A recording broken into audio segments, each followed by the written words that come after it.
Hello students, welcome to the Analyst dated 14th of September 2023. Today we'll look at 5 important articles from the Indian Express and the Hindu. The first article will be regarding carbon tax by the European Union. Then we'll look at the Libyan floods and how it is an eye-opener for India and the world. Then we'll take up the issue of air pollution and how the firecracker ban in Delhi is associated with it. Then we'll take up two small articles. One is the e-code project, and then we'll take a case study of curriculum revision in IIT Bombay. Now let's look at the first article. So government will protect industry from EU's carbon laws. Now this can pertain to your GS3. This also pertains to your GS2, particularly your international relations, and we'll see how. Let's look at the context. So the Trade Minister of India, he has said that the government will protect industry from EU carbon law. So we must appreciate what is the carbon law, and in this perspective we must look at this statement. In the name of environment protection, EU is introducing a trade barrier. Now whenever we look at trade barrier, we are essentially talking about trade barriers in terms of WTO. Now WTO was made for free and fair trade, to promote free and fair trade all across the globe. And one of the restrictions of trade, of free and fair trade, is trade barriers. Now trade barriers can be technical as well as non-technical. So technical barriers to trade and non-technical barriers to trade, or other barriers to trade. So EU is introducing a trade barrier that would hit not only Indian exports but also of many other developing countries. In this context, we have to look at what is a carbon tax. And let's use an example of an industry. Let's say there is an iron and steel plant back in Europe. So naturally, this is a carbon intensive sector. Why? Because this iron and steel industry will also be using power. Lots of power. It will also require lots of, let's say, coal. It will require lots of water. So we can see that the entire process will be carbon intensive. Now, Europe would like this iron and steel industry to operate in Europe. So it would give it some concessions. Concessions in the form of, let's say, a cap. That means, let's say, I can produce X amounts of CO2. So a permissible limit till which I can produce CO2 emissions or carbon emissions. And beyond, if I am going X plus 1, then maybe I will have to pay some form of tax. On the other hand, let's say I am doing the production in less carbon intensive manner, then maybe I'll get a certificate which I can freely trade for some X amount of euros or dollars, which will be determined by the market. So this is the principle of cap and trade. So if you are above the cap of CO2 emissions, then you will have to buy carbon credits from the open market. And if you are below, then you can sell these credits.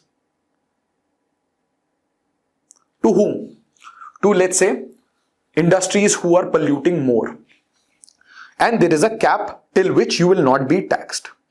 Now, let's say this cap and trade mechanism is introduced. So now there are two options with an industrialist. Either to be in Europe, European Union, and to pay these taxes, or to move to, let's say, Bangladesh or to China. Why China? Because of the manufacturing ecosystem already created there. In Bangladesh, why? Because there will be lax labor laws as well as lax environmental laws. So it would be easier for me to operate in a jurisdiction like Bangladesh or China. Why? Because now my production cost will go down. And so naturally more revenues and more profits. And in turn what I'll do? I will ship this as exports to Europe. Now, is this happening all across the globe? The answer is yes. And that is why what we have seen that the West, including your West Europe as well as the US, they have faced an issue of flight of capital, flight of industries, and whatever industries are left, especially the core industries, let's say cement, let's say iron and steel. So the final product is costlier. And therefore, it is not competitive. So as an industrialist, what would happen? That if I was doing business in, let's say, Texas, or I was doing business in Brussels, then my cost will increase, my product will be non-competitive. Why? Because these products are parallelly manufactured in China, in South Korea, in, let's say, Bangladesh, even Mozambique, and India also. So a carbon tax would be a solution to all these problems. How come? So now the idea is that you cannot go for carbon leakage. So what we just discussed was a form of carbon leakage. That if I am producing, let's say, a product in Europe, then I will have to pay some duties, some taxes. I will be there under strict regulation. But if I ship my entire industry to Bangladesh, then I'll freely produce as much carbon as possible at a cheaper rate, and then I will export back the same product, the same service to Europe. So Europe loses on both sides. So it will be importing more, and it is not able to stop the carbon intensity also. And simultaneously, it is damaging its own domestic industrial base. So if the domestic industrial base is affected, naturally the economy, naturally job creation is affected. And there will be flight of capital, flight of skilled people, flight of manufacturing. And what has happened over the period of time? Then in the last 3 decades, China has become the manufacturing capital. It has become the manufacturing giant of the world. Very good example is the electronic manufacturing clusters all around Shenzhen. Now, so this carbon tax will be imposed on whom? On imports. So it is for imports. Now how it will be imposed? So it will be imposed in 3 models. The first model will kick in October 2023 to cement, fertilizer, steel, aluminium, etc. Then the second mechanism will kick in on plastics, and this is by 2026. Then it will be applicable on all goods by 2030. Now, what will be done here? So, very simple. You bring an import, we will calculate how much carbon was produced during the production. So whether you produce that carbon in Bangladesh, whether you produce that carbon in Europe, whether you produce that carbon in India or China, wherever it is, the cost of producing carbon will become equal. That simply means that any import will now have a tax. And this tax can be as high as 19% to 52%. According to industry reports of steel and iron and steel industry. So multiple conglomerates, they have pointed out that Indian exports to Europe can face as high as 19 to 52% of carbon tax. Now what this will do? This will naturally make European products more competitive, while it will increase the cost of Indian products. or can we say non-Western products, where we have cheap labor and relaxed environmental norms, relaxed carbon norms. Why we are saying relaxed carbon norms? Because the world is looking at net zero by 2050. But if you look at India is looking at 2070. So we need our space to grow. We need to produce carbon till our growth till 2070, and we'll only get to net zero by 2070, and that too with 50% energy mix. That means in 2070 also, according to the Panchamrit goals, we will have 50% of our energy coming from carbon intensive sources. Now, how does it affect us? So, approximately $8 billion worth of Indian exports like steel, aluminium sector, they will be hit. Now, how do you offset this? So let's say I am JLR and I am exporting these goods to Europe. So now I will pay a levy or a tax, and this will be used for climate action. Where? In Europe. Now, what are the explicit goals? So first is to target carbon leakage, then fit for 55 in 2030. That means to reduce 55% of emissions by 2030 itself, and in accordance with 1990 standards of pollution. Then to eliminate the difference in carbon price paid by companies which are subject to European norms, that is basically, let's say there are European companies and let's say there are Indian companies. So the European companies are paying more, Indian companies are paying less, and they have labor advantage as well. So now this differential will be bridged through this tax. Naturally, it will help the domestic manufacturing of European Union, but it will have severe effects for Indian exporters. And it can have a cascading effect if such carbon tax can also flow to Western countries, other Western countries, let's say Australia, let's say US, Canada, and a similar form of carbon equalization levy, carbon tax is there already in California of US. Now, let's look at the implicit goals. So the implicit goals is about stopping out migration of European conglomerations. So what will happen over the period of time, that bigger conglomerations, they would shift to cheaper basis, and this affects them in terms of tax, this affects them in terms of jobs, this affects them in terms of competitiveness also, and exports also. So if I am shipping my base to China, then naturally I will use a corporate structure to wield my identity as well as my wealth, and maybe I'll do tax planning in Cayman Islands, and I will completely avoid paying any tax in Europe. Then the flight of manufacturing from West towards China and emerging economies. Then the issue of Chinese imports and Chinese dumping.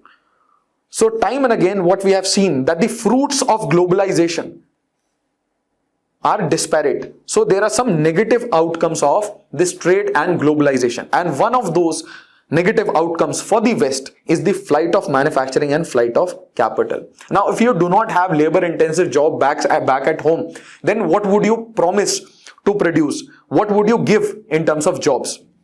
So the Chinese imports and dumping is due to what? Due to state support. And classic example is devaluation of yuan. Then we also see that there was a trend of protectionism, and this can be seen with Brexit. So this trend is gradually continuing. While China took the advantage of openness, of globalization, when India is seeking to grow towards a $5 trillion economy, towards a $10 trillion economy, what are we looking at? Increasing protectionism. Now, this will reduce the incentive of manufacturing in cheap jurisdictions like Indonesia, like Malaysia, like Bangladesh, like India, like China. And if we look at the way forward, what can India do in such a situation? First is that we have to look at the barriers of trade. And if these barriers turn out to be against the basic norms of WTO, then this must be challenged before the WTO. Another way is to go for negotiations. Negotiate with the European Union for tax reduction. Another way is to go for a subsidy package. Some support from the government. Why? Because let's say there is an industry and this industry is suddenly getting carbon tax. So this industry will have to change its structure, change its operations. So there must be some form of financing mechanism, whether it relates to cheaper loans or it relates to governmental subsidies. So a package deal for all the industries so that they can easily transit to this carbon tax. Then incentivizing greener production practices back at home, and BEE is looking into all manufacturing practices and whether they are carbon intense or not. So back at home, we are also looking at what will be the implications. Why? Because Europe has a carbon law. Europe has a climate law, and in accordance with that law, this carbon tax has been imposed. So these norms will not get any weaker. They will only be more stringent. Why? Because it is also about guarding their sovereignty because of the increasing protectionism. Now, India can also advocate against the EU carbon tax framework, as India has emerged as one of the major voices of Global South. And let's say we are putting China, Mozambique, Bangladesh and India in a single basket and imposing carbon tax on all of them. Then what happens?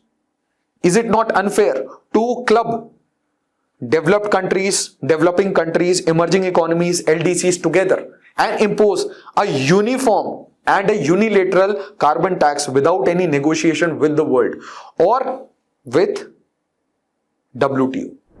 Now let's discuss the Libyan floods, and this pertains to your environment, disaster management as well as geography. Now, what do we mean by a flood?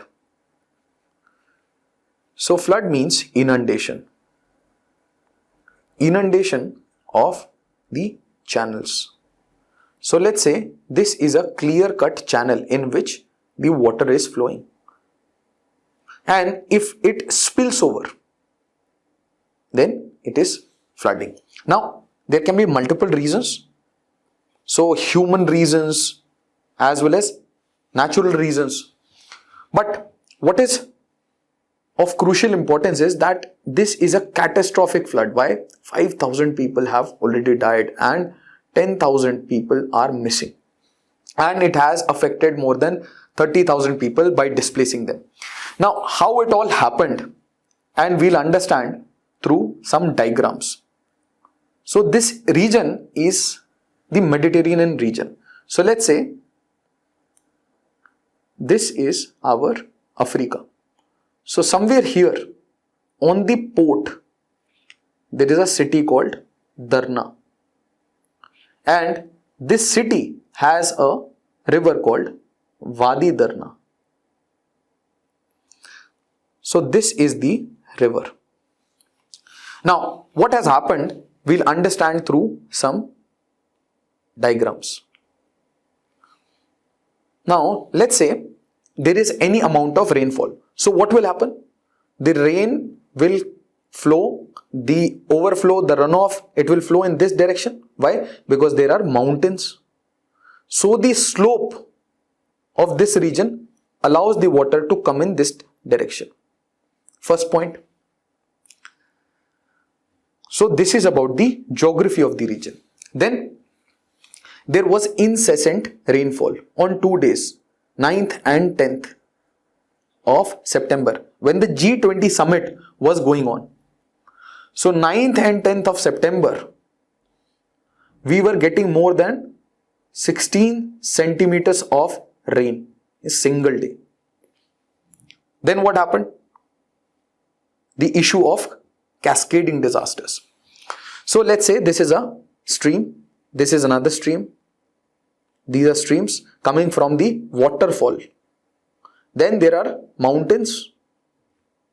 Now if there is any incessant rain in this region, so what will happen? All these runoffs will come into the main channel, and due to which what happened? There was a dam failure. So first rain, then runoff merging into the stream, then a dam failure. This dam failure adds more rubble. So if you have bigger stones being carried by gushing water, what will happen? These rubble will again break the second dam. And so successive dams were broken and more than 5 bridges were broken. So all that rubble with water that is coming, and what it did is, this port city of Darna, it was completely inundated. So that is how it happened. And this is a classic example. This can be a very good case study of cascading disasters. Now we must appreciate that the incessant rainfall is again linked to climate change and a nearby storm. Now let's understand how it all culminated. So average monthly rainfall for September is only 1.5 mm and it exceeded 150 mm, and approximately 16 centimeters of rain was seen in these 2 days. Then high wind speeds and a storm Daniel. Now let's say this is the Mediterranean Sea. So storm Daniel had already affected the northern Mediterranean region, and now it started affecting the southern Mediterranean region. How come? So over the period of time, the Mediterranean Sea has increased its temperature, and this is known as sea surface temperature. Now, sea surface temperature we usually study whenever we are studying tropical cyclones. Now, please appreciate this point that the storm Daniel, it transformed into a medicane. What is a medicane? And this can be a prelim pointer. So, a medicane is a mild low pressure system or a mild tropical cyclone which is formed in the Mediterranean Sea. And why it transitioned into medicane?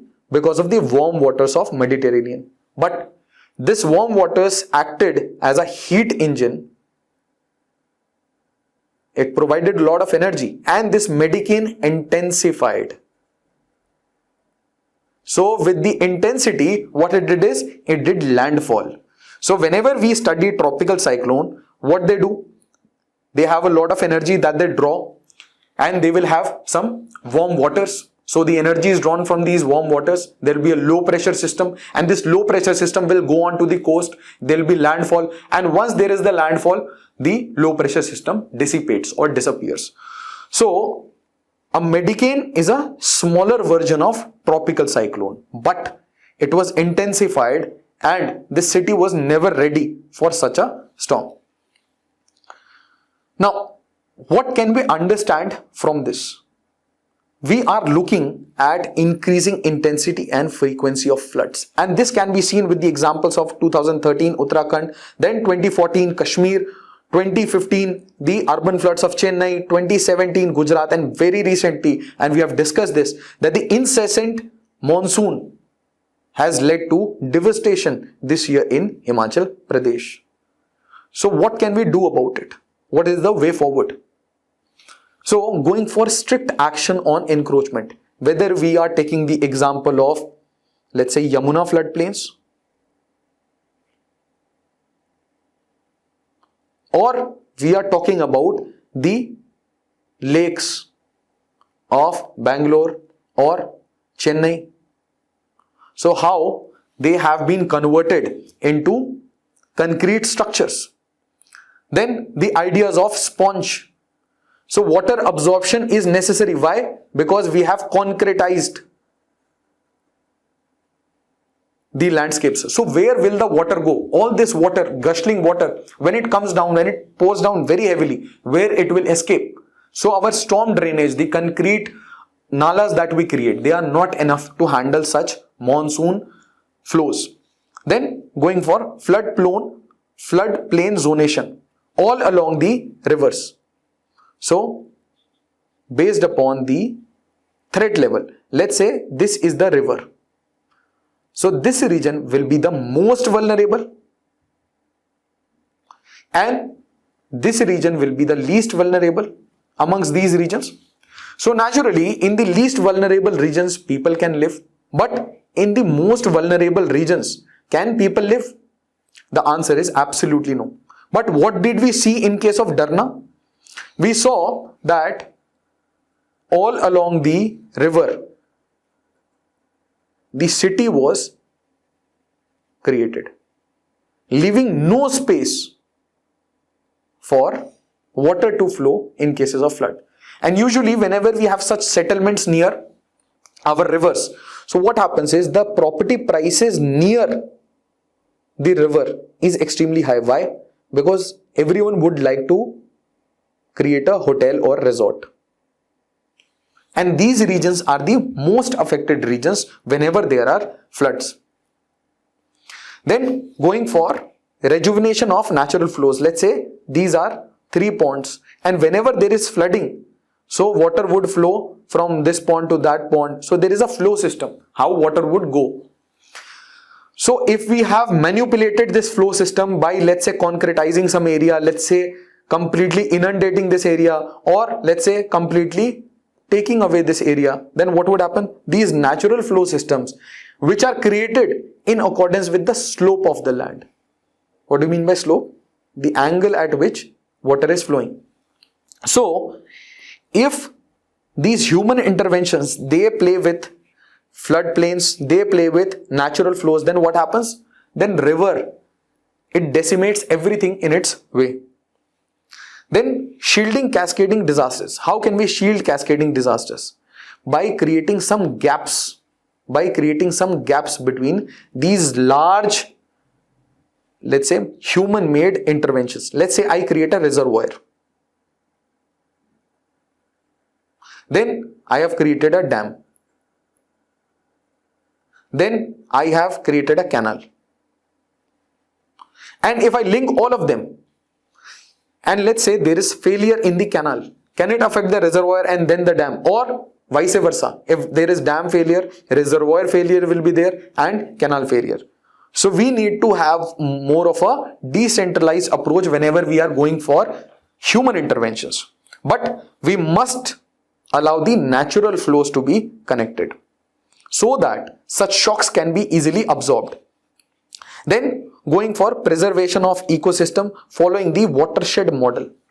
So appreciating the slope, appreciating the local ecosystem, rejuvenating the local ecosystem, looking at forestry, going for afforestation, as well as preserving the local species of forest, going for looking at soil health, looking at preservation of soil, not going for monocropping. So all the practices which are ecologically non-sustainable, we must give up them in regions which are highly vulnerable.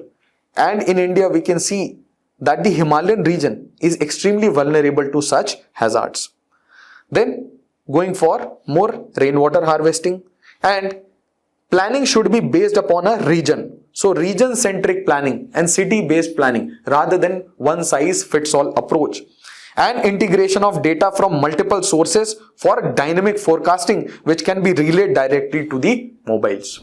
Now, let's look at the issue of firecracker ban in Delhi. So, the Supreme Court has declined to lift the firecracker ban in Delhi. In this context, we must look at air pollution in Delhi and why Delhi NCR faces this incessant problem of air quality and air pollution. Now, air shed of NCR. So air is a unified system. So this system can only work if, let's say, Delhi is working on air pollution and simultaneously Gurugram, Ghaziabad, Noida, Bagpat, Sonipat, all these cities in and around NCR, they are simultaneously working because these boundaries are not understood by nature. So it is a combined model, and if one of the cities of NCR is polluting, then it will naturally affect the entire region. Then the Indo-Gangetic Plains. Why? Because these are regions which have very high carrying capacity, and these are also regions where there is predominancy of agriculture and livestock. So naturally there will be emissions. Then we have some industrial clusters as well, like Kanpur, Aligarh, Bagpat, Sonipat. So all these cities, will they affect not only the air but also the water? So like a system, they will operate simultaneously. Then STPs, sewage treatment plants, then we have thermal power plants.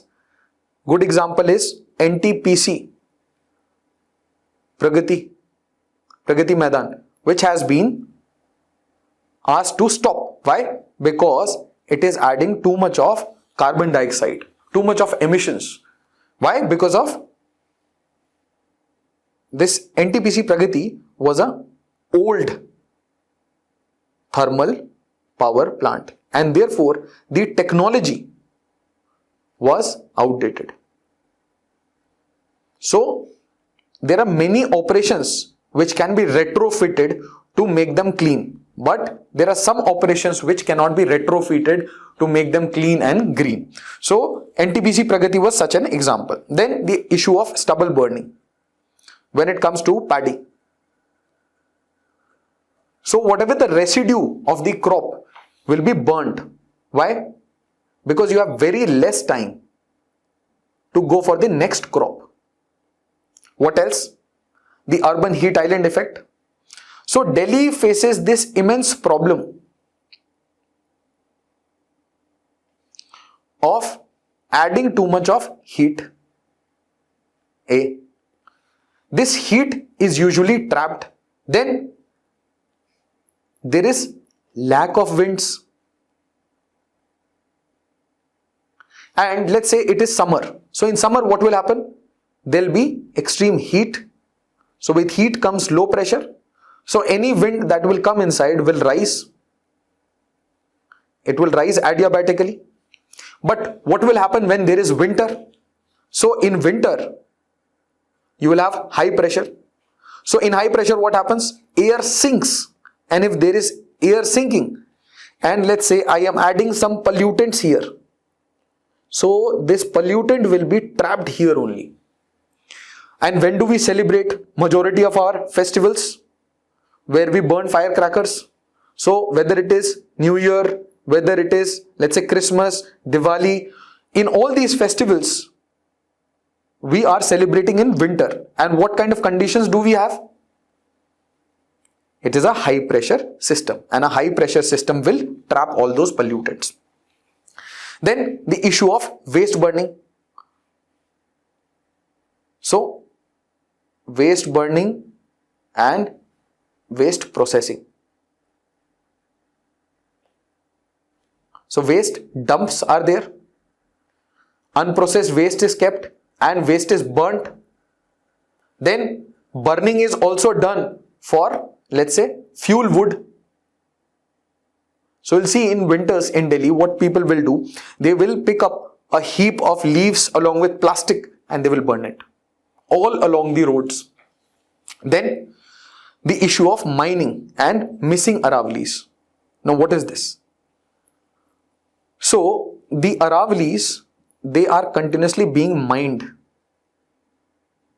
And Aravallis are parallel to the direction of winds. This is Aravali. So Aravali is not able to intercept these winds, and there is mining going on, and you have Thar desert also. So what will happen? A lot of dust particles will be picked up and it will be deposited in NCR region. Why? Because these dust cannot be taken up to the Himalayas. And what will happen in the winters? That there will be high pressure. So once there is high pressure, what will happen? This dust particle will not be able to escape. And because it is trapped from all sides like a bowl. So what will happen? Dust will come from all sides and it will have no escape, especially if there is a high pressure. Now, let's look at the background of this cracker ban. So in 2017, the Supreme Court banned all toxic firecrackers.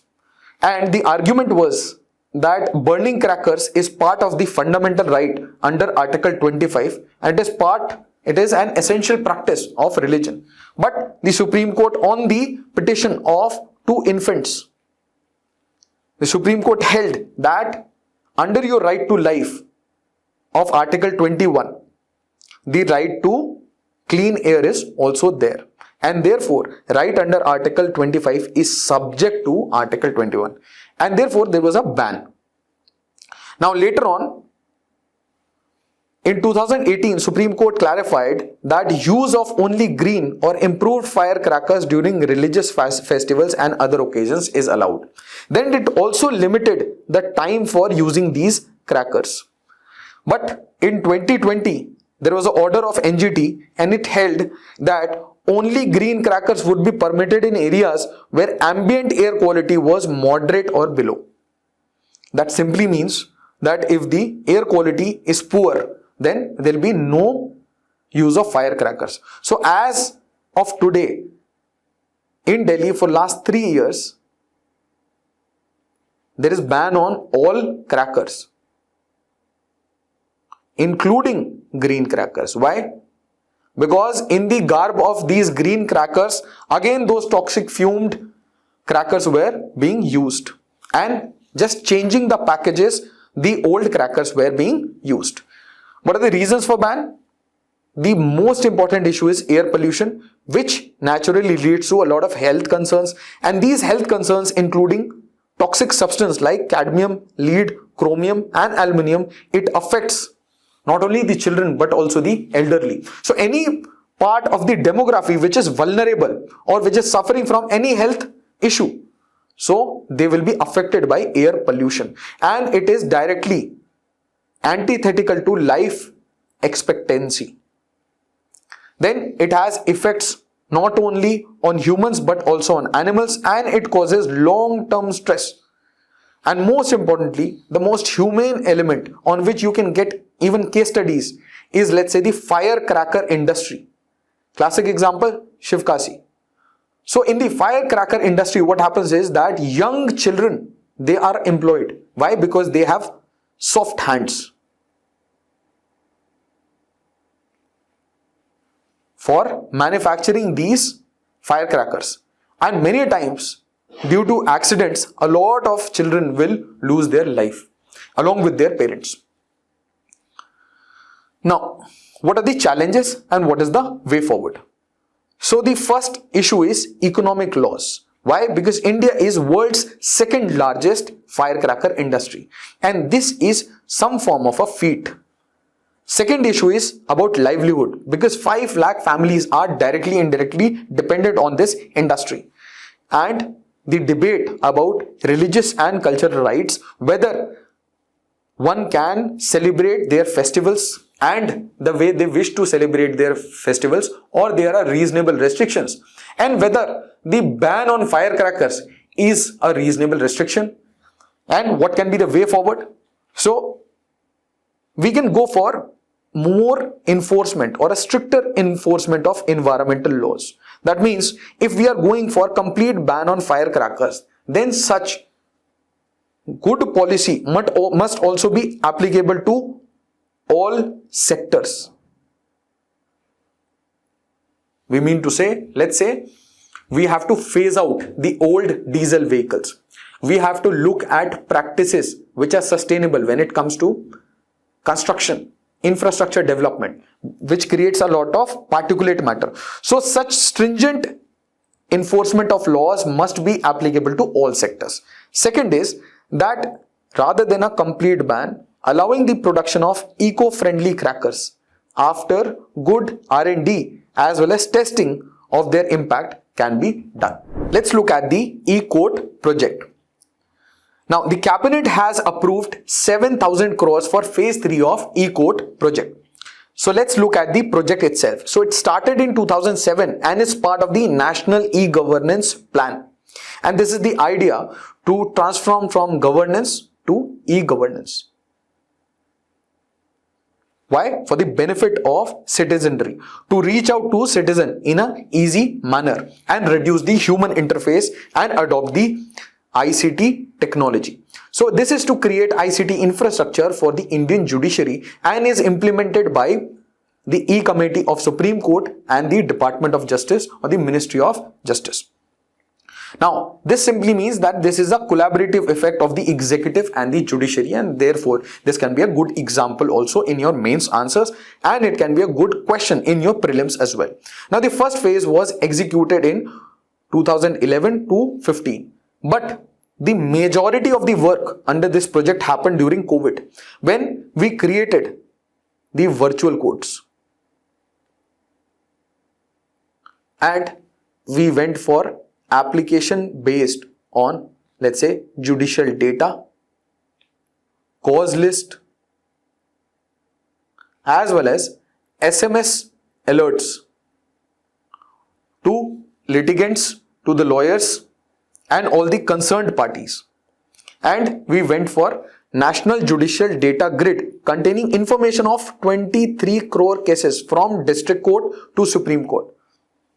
So the second phase was about going for digitization of the entire ecosystem of judiciary.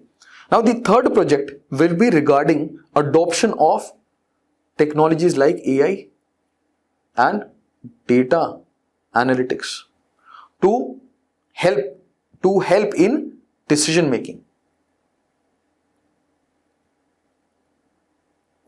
Now, how it will help? So, moving towards digital and paperless court, and this has already happened in the Chief Court of Supreme Court of India. Chief Court is where the Chief Justice of India sits and where usually the constitutional benches sit, the 5 judges constitutional benches. Then expansion of virtual courts. Till date, virtual courts are limited to challan cases. Now there will be expansion of these virtual courts. So going for phygital model of justice delivery. Then automating the listing of cases for transparency. Why this is so crucial? So to get your case listed on a particular date, a lot of people do a lot of things. They will try to coax to get their case listed. And if these processes are automated, then what happens? The issues of, let's say, petty corruption as well as issues of biases, favoritism, they are eliminated and a transparent process is created. Furthermore, it reduces human interface. Then going for smart scheduling system based on factors like judge availability. So usually what happens, it is done manually, and if it is done manually, then if I lose out on one of these factors, whether the judge is available, whether the lawyer is available, whether the witnesses will be available, so what happens? So the matter will be adjourned for a next date. Then estimated dates. The way we can get, whenever we book a ticket, so we get a probability of confirmation. Similarly, an estimated date, so that I can know approximately in what month or in what week of the month I will have my next date. Then use of artificial intelligence and optical character recognition for case analysis. Why this is important? Let's say I am working as a judicial clerk. So what is my job? My job is to read through the files and then, let's say, crunch 100 pages to give a 1-page summary to the judge, so that the person, that individual, is briefed. Now, let's say I feed the same data to a software and it gives me a summary. So it automates a lot of processes, and this does not eliminate the work of the judicial clerk, but at many times we need such optical character recognition. Let's say a judge is not comfortable in reading Hindi and some important documents are there. So can we go for OCR, then identify the script and go for translation, rather than going for manual translation, which is taking a lot of time. And the idea of all these processes is to look at judicial pendency, which is a big issue, because it is said that justice delayed is justice denied. The last article is about IIT Bombay. Now what IIT Bombay has done, it has revised its curriculum, and in its new curriculum, artificial intelligence and data science has become compulsory subjects for students of BTech and Bachelor of Sciences. So in the first year, where we go for some compulsory subjects. So earlier the compulsory subjects were physics, chemistry, mathematics, biology. Now they have been replaced with artificial intelligence and data science. Why?